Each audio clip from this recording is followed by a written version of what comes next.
बात आज की चैनल के कार्यक्रम बात की बात में मैं सुरेंद्र चतुर्वेदी आपका स्वागत करता हूं। मित्रों, जैसा आपको मालूम है कि इस कार्यक्रम के अंदर हम ऐसी बात करते हैं जो बहुत सीधी होती है, सच्ची होती है और टेढ़ी भी होती है तो जाकर सीधी हो जाती है।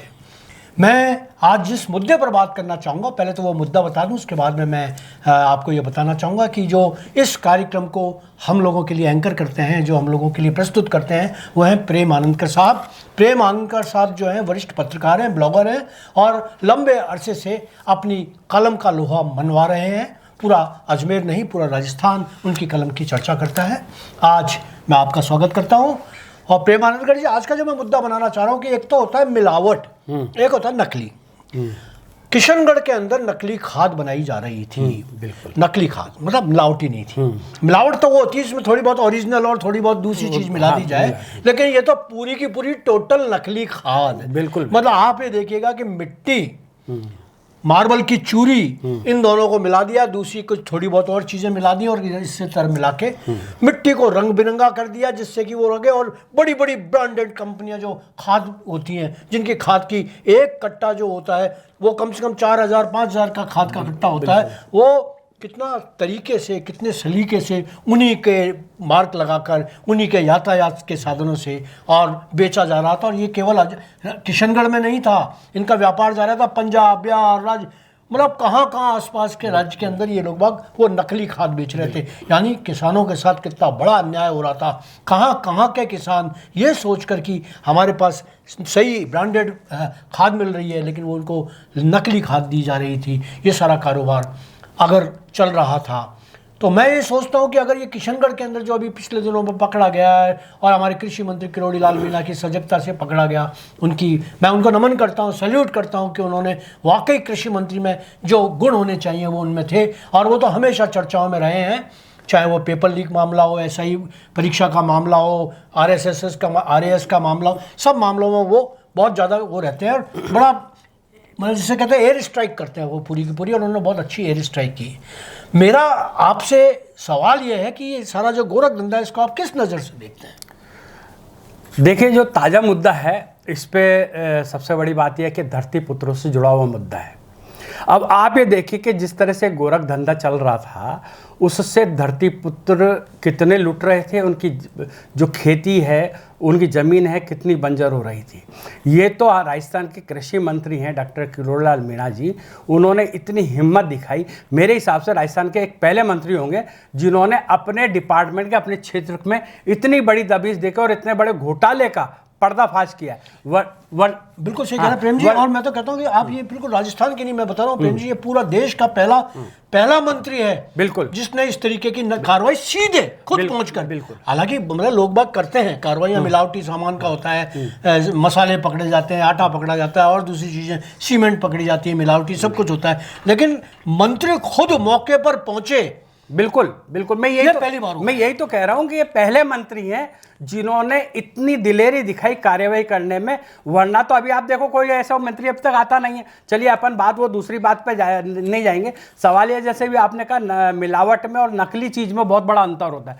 मिलावट में तो आपने बताया कोई थोड़ी बहुत ओरिजिनल चीज मिला के लेके और उसमें कुछ मिलावट कर दी जाए। यहाँ तो टोटली नकली खाद बनाने का काम चल रहा था, यानी कि जिससे पैदावार तो कुछ होनी नहीं है, लेकिन धरती पुत्र जो किसान है वो बेचारा इस उम्मीद में कट्टों के कट्टों खरीद के लेके जा रहा था कि जब वो उसकी फसल की बुआई करेगा तो उस बुआई में उस खाद को डालेगा तो उसकी पैदावार बढ़ेगी।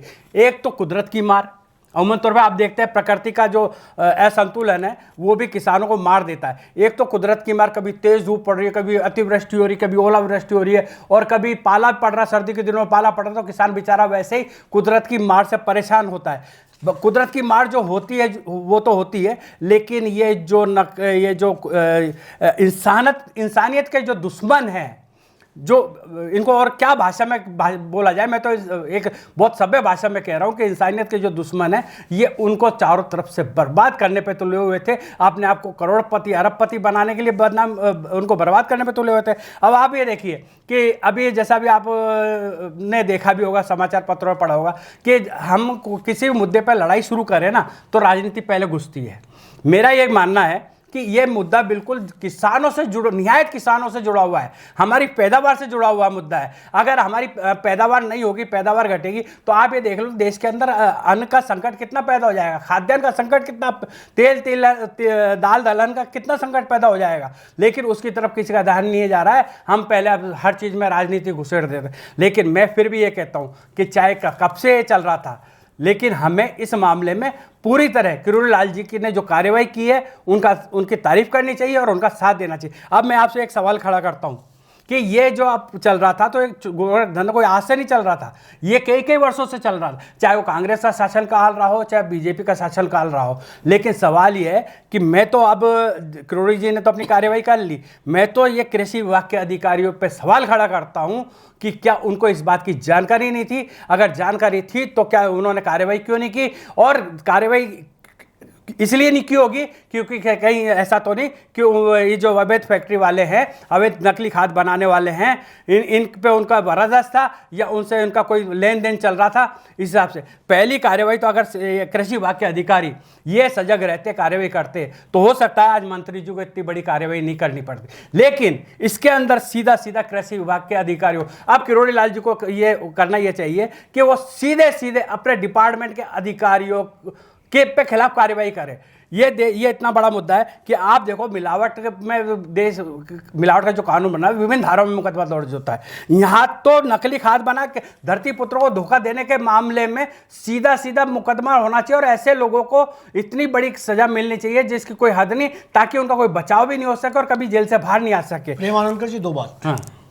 पहली बात तो जो आप कह रहे हैं उसको मैं कंटिन्यू करूंगा, ये कि जब एक दिन पहले ये जब छापा पड़ा था परसों, उसके एक दिन पहले मैंने उनको इंटरव्यू किया था अपने बात आज के चैनल के ऊपर, और उन्होंने बड़ी मतलब बेबाक होकर कहा था। और मैंने एक सवाल बहुत अच्छा पूछा था, क्योंकि हमारी जो पहले बात हुई थी उस बात से जुड़ा हुआ मामला था। मैंने पूछा जी साहब, ये जो आपके यहाँ जो जितने भी अधिकारी हैं और भ्रष्ट हैं, इनके अगर उनकी जांच की जाए तो कितने कितने कार्य? तो उन्होंने कहा जी मैंने लिस्ट बना रखी है। बिल्कुल, और पूरी लिस्ट है मेरे पास, और मैं उस लिस्ट के आप आने वाले 1-2 दिन के अंदर कार्रवाइयां शुरू कर दूंगा। और मैंने कहा इस तरीके के, तो उन्होंने बहुत तरीके से उसी समय इशारा कर दिया था कि वो करेंगे कार्रवाई। तो आप तो ये तो मान के चलिएगा कि इन अधिकारियों को बख्शा नहीं जाएगा जिन अधिकारियों की उस पर हुआ था। दूसरा, आपने एक सवाल उठाया था राजनीति का, कि राजनीति किस तरीके से हो रही है।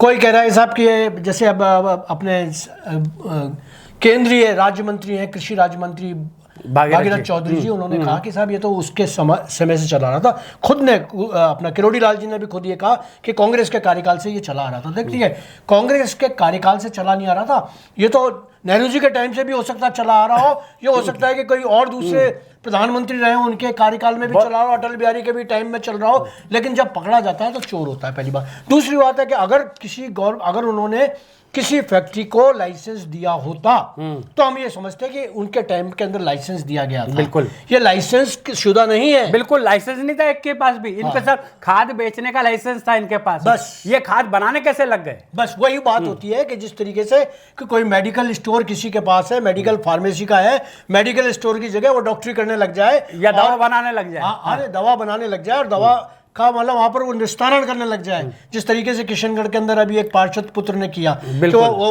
फार्मासिस्ट है, उसने अपने मेडिकल स्टोर के पास में एक क्लिनिक खोलकर एक औरत की जान खतरे में डाल दी। झोला छाप डॉक्टर बन गया। झोला छाप डॉक्टर, ऐसे बहुत सारे।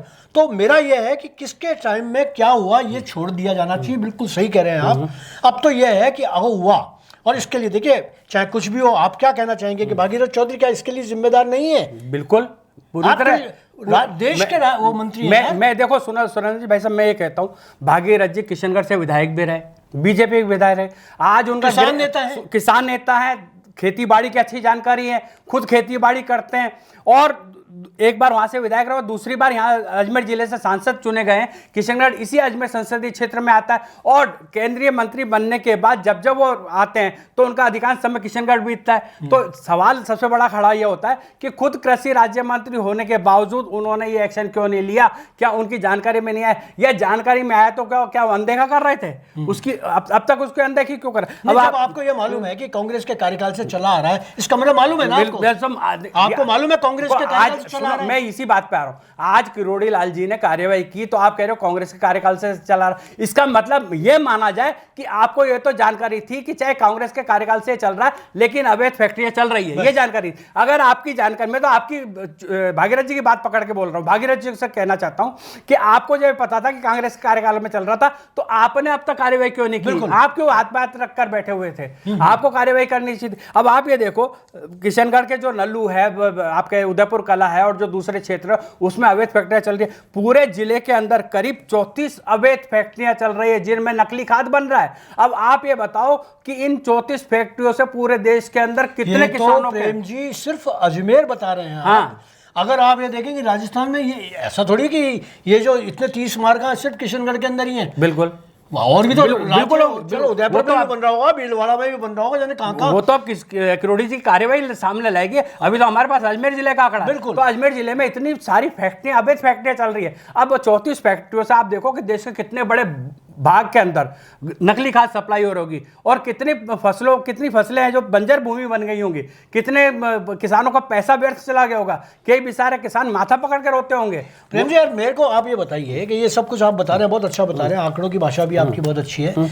क्या इस अपराध की क्या सजा होना चाहिए?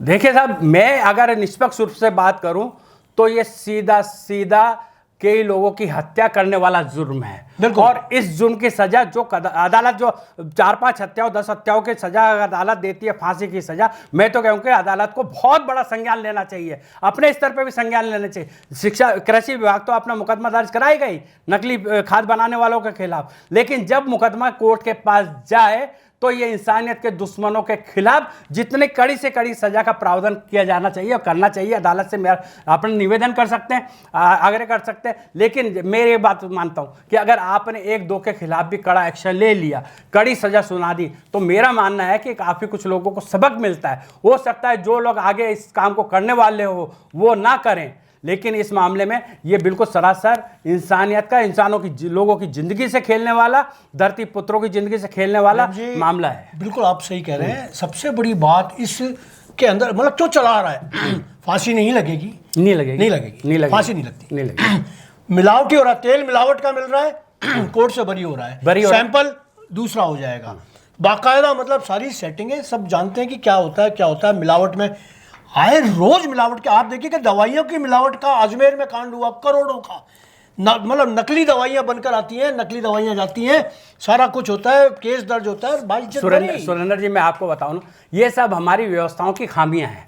नकली तेल, नकली मिलावट तेल की कार फैक्ट्रियां पकड़ ली जाती है, पीपे के पीपे जब्त कर लिए जाते हैं, नकली खाद्य सामग्री, मिलावट खाद्य सामग्री पकड़ ली जाती है। लेकिन उनमें क्या है कि जो जांच करता होते हैं सरकारी अधिकारी कर्मचारी, वो कोई ना कोई लुकोना छोड़ते हैं और लूस लुकोने का लाभ आगे चलकर अदालत में जो आरोपी होते हैं उनको मिलता है। हो सकता है किरोड़ी जी ने जिस शिद्दत के साथ कार्रवाई की है, ये शिद्दत आगे जाके दम तोड़ दे, क्यों कि जांच करने वाले तो इन्हीं के अधिकारी, और अधिकारी किस तरह से जांच करते हैं यहाँ पर हमसे छिपा हुआ नहीं है। आज की स्थिति में जिस तरह से सरकारी तंत्र चल रहा है, मैं कह रहा हूं सुरेंद्र जी भाई साहब, इतना घटिया स्तर से चल रहा है, उसको सिर्फ नोट छापने से मतलब है, उसको इंसानों की जिंदगी से कोई मतलब नहीं है, वो व्यवस्थाओं के साथ खिलवाड़ कर रहा है।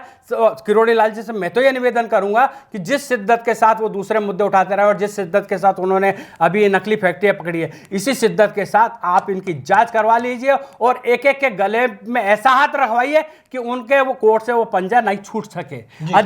इसके लिए अपने अधिकारियों को कसना पड़ेगा, और जो कोई अधिकारी भी थोड़ा सा लुको ना छोड़े, आप खुद जांच रिपोर्ट देखिए और कोर्ट में पेश होने से पहले आप उसको नजर बाहर कीजिए, एक नजर अपनी आंखों से निकालिए, तब जाकर अगर आपको लगे कि नहीं ये बिल्कुल सही भी नहीं है तो आगे जाने दीजिए, वरना उस अधिकारी को ही आप टांग दीजिए। मैं तो ये कहना चाहूंगा। बिल्कुल सही कह रहे हैं। तो दोस्तों, ये हैं प्रेम आनंदकर साहब, जो बहुत साफ साफ दो टूक भाषा में ये कह रहे हैं कि मिलावट और नकली काम करने वाले लोगों को फांसी की सज़ा होनी चाहिए। जब तक 1-2 लोग फांसी के फंदे पर झूलते हुए नज़र नहीं आएंगे, ये समाज इसी तरीके से इस तरीके की कार्रवाइयों में लगा रहेगा। दोस्तों, ये कार्यक्रम कैसा लगा बताएं। धन्यवाद।